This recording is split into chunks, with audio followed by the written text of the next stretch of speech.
Spirit. Proclamation from the Holy Gospel according to St. Luke. Glory to God.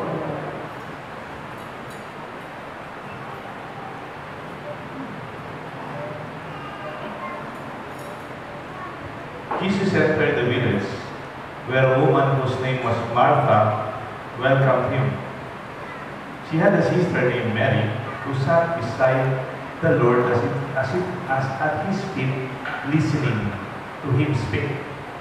Martha, burdened with much serving, came to Jesus and said, "Lord, do you not care that my sister has left me by myself to do the serving? Tell her to help me." The Lord said to her in reply, "Martha, Martha, you are anxious and worried about many things. There is need of only one thing. Mary has chosen the better part, and it shall not be taken from her." The Gospel of the Lord. Praise you, Lord Jesus Christ. In the name of the Father, the Son, and the Holy Spirit. Good evening po. Ang title po ng reflection natin, The Restless Martha and the Serene Mary. Kung nag-aaral po kayo sa Saints ko, o may anak kayo nag-aaral sa Saints ko, o naging teacher ka sa Saints ko, usually pag Foundation Day, nakikita mo yung mga t-shirt nila, Ora et Labora. Ora is prayer, orasyon, and labora is work. Ang maganda doon, sa expression ng mga Benedictine spirituality, yung conjunction is an and hindi po siya or versus o contra, hindi or like prayer or work. Hindi naman prayer versus work. Hindi naman po. It is prayer and work. Ora et labora. But in the Gospel, Jesus makes a very interesting concern of the priority of ora, of prayer. Parang kay Jesus, capital letter yung ora. Mauuna yung prayer bago labora. Parang sinasabi ni Jesus, bago ka magtrabaho, bago ka magpakapagod, bago ka mag-umpisa sa pinapasukan mong trabaho yan, make sure in your prayer time, you have the right perspective, you have the right motivation. You are inspired by something more than the work itself. Otherwise, it will become taxing. It will become a burden, and it will become heavy for you. Ito ang sinasabi ni Jesus kay Martha. Alam niyo po, wala namang masama sa nagtatrabaho. In fact, kailangan, obviously, necessary po yung nagtatrabaho.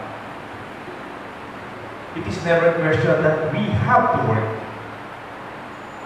Pero minsan, ang nawawala is our capacity to appreciate our work itself. Kamukha ng ginawa ni Martha. Nagtatrabaho siya sa kusina, wala namang masama doon.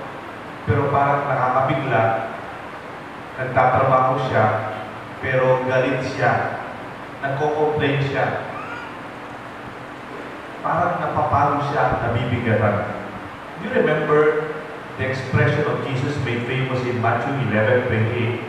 Sabi ni Jesus, "Come to me, all who are tired and burdened, I will give you rest." Pumunta kayo sa akin. Hindi niya sinabing, kayong mga pagod at kayong nahihirapan. Hindi niya sinabing, magpasyal kayo, manood kayo ng sine, o mag-shopping kayo, o kumain kayo masarap sa labas. Hindi niya sinabi yun. All you are tired and burdened, come to me. Sa akin kayo pumunta. I will give you rest. O nga naman, our sense of rest ngayon is actually something to do. Lumabas, mastos, okay rin yan. Pero did you not notice pagkatapos pagod pa rin tayo. Wala pang pera, nagastos pa. It is a cycle. Martha is not only tired, she was restless. Yung word na restless, ito ay applicable sa maraming tao ngayon. It is not literal na restless na walang pahinga. It is also the incapacity to be peaceful and calm. Sorry po, gagamit ako ng mga kapampangan na expression ng restlessness. Kung meron pong hindi kapampangan, pag-i-interpret na lang po yung Tagalog version ng restless. Kaya kapampangan restless is maligaga, maliswas, sasamal, gugulo. Iba ito. Ang daming expression po, no? Siguro sa kapampangan, kaya maraming meaning at expression yung restless dahil sa mga kapampangan, madagal rin maligaga, maliswas, sasamal, gugulo, at iba ito. I mean, it's not bad if you work. Pero nung kami pa ito, if you don't have that sense of peace and serenity and tranquility, then you also cause stress sa ibang tao. You also cause tension to other people. Nakakita kayo ng tao masipag, pero pagkasama mo sila, na-stress ka rin. Kasi dapat masipag ka kamukha nila. May kilala ba kayong tao parang hardworking, pero pagkasama mo sila, parang nagigilty ka kasi dapat ka-hardworking mo sila, kamukha sila. I mean, that kind of spirituality of the person who works hard does not become a burden for other people. Do you remember Jesus when he was at the stern of a boat and there was a great storm? And then the disciples panicked and they were restless. Kala nila mamamatay na sila. Ano po ginagawa ni Jesus? Wala. Natutulog lang. Jesus was sleeping at the stern of the boat in the midst of the storm. Meron kang ginawang song, yung kaibigan namin, pangalan niya, Nonong Bel Camino. Musical scorer po yun sa mga movies. Nag-compose po siya ng kanta. Ang title ng kanta, Natutulog ba ang Diyos? Seemingly inspired by Matthew 8:24. Actually, hindi naman talaga natutulog lamang si Jesus. But He was also sending us the message, can you sleep? Can you rest? Can you be calm? Can you be serene in the midst of the storms in your life? The storm can be a problem. Can be a crisis economically, in a relationship, o pwede magkasakit ka, o magkasakit yung mahal mo sa buhay. But can you be calm? Di ba ang kalaban po ng tunay na problema, yung tinatawag nilang panic?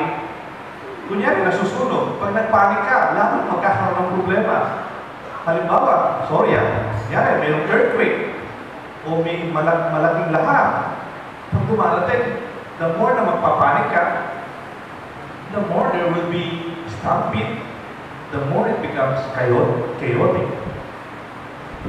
The Lord asks us Christians to be like Mary.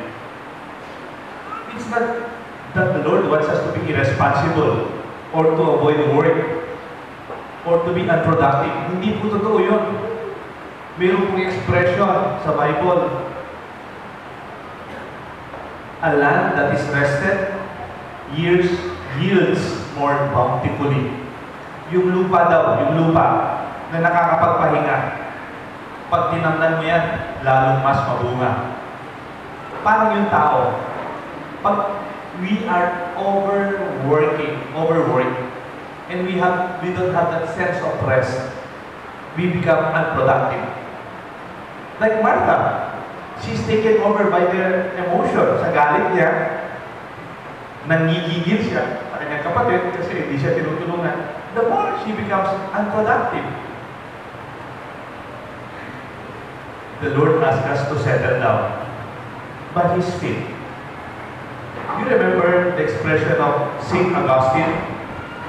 St. Augustine searched for God He's a very intelligent man. He's a professor in the university. He looked for the Lord in different ways. Alam niyo po si San Agustin, pumasok sa iba't ibang klaseng isms, parang mga different kinds of religions and movement looking for the Lord. And then, at the later part of his life, matagal na umiiyak, nagdarasal sa kanya si Santa Monica, and then Jesus, nasumpungan niya ang Panginoon. At nang nasumpungan niya ang Panginoon, parang pagod na pagod siya, naghahanap sa kanya.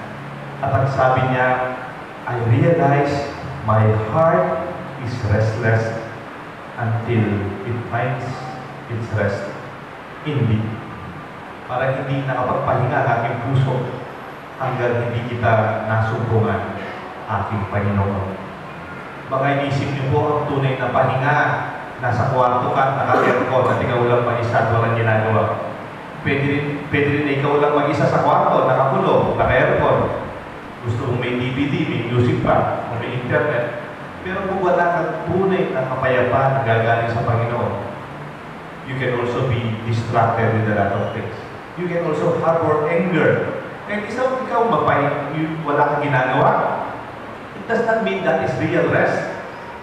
Real rest comes only from the gospel, the feet by the feet of Jesus, listening to His words and teachings.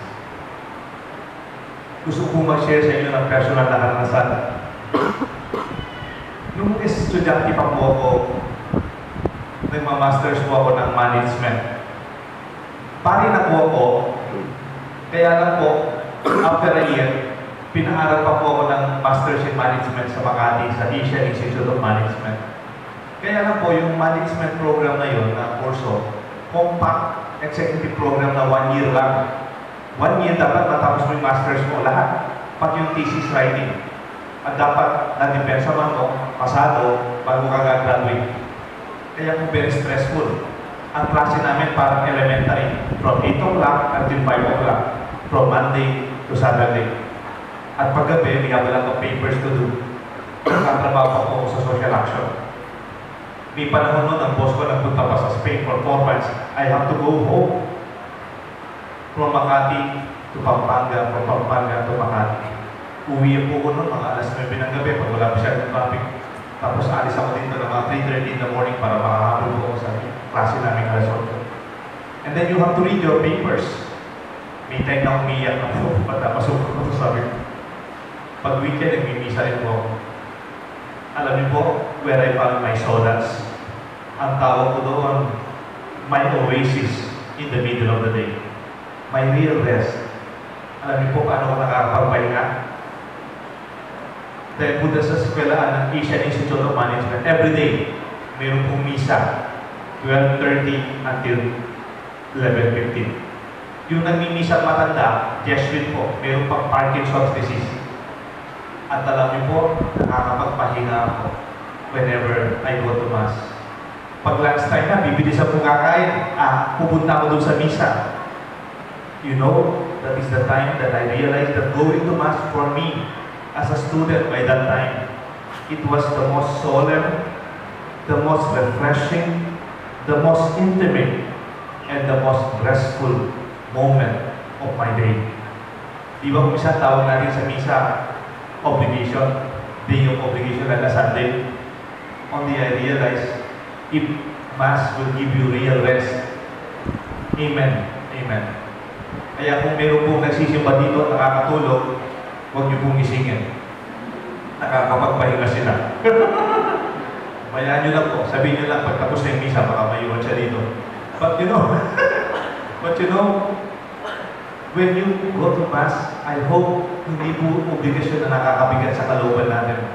Otherwise, we are losing the whole point of our spirituality. Ngayon po kasi sa buhay natin, we experience tension. You know why we experience tension? Because we always think of who we should be. Tension is who you think you should be. Dapat ganito ako. Dapat gagawin ko ito. Dapat ganito pa. Kulang pa. Dapat ganito ako. Di ba? Nakaka-tension. But real rest is simply being who you are. Okay na, ikaw lang. Napasin yung mga bata. They are just Hindi na. Wala ba silang tension? May nakita na kayong batang mataas yung presyon? Wala naman eh. Because they don't have to impress you or to perform in a way that they are so conscious about what people think about them. Tension is who you think you should be. While real rest is simply being who you are. Mary was just being who she was in front of the Lord. Nothing to prove, nothing to show. Wala tayong kailangan patunayan sa ibang tao. Then you become more peaceful and restful. Kasi ang mundo ngayon, ang slogan ng mundo ngayon, more. Kunyari, naglulus ka ng weight, nag-exercise ka, nagda-diet ka, naglus ka na ng 5 pounds, more.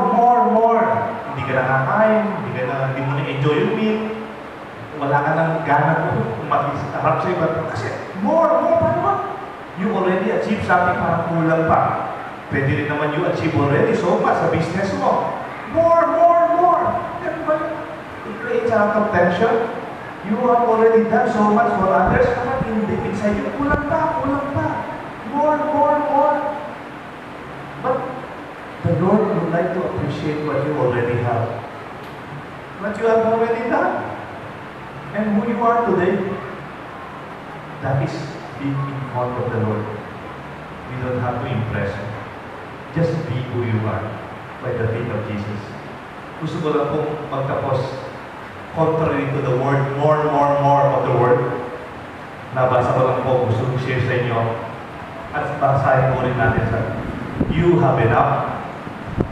You do enough. You are enough. Find time to rest. Can we read it together in prayerful way? Na prayerful way, tayo po lahat. You have enough. You do enough. You are enough. Rest. May God bless us all, the Father, the Son, and the Holy Spirit. Amen.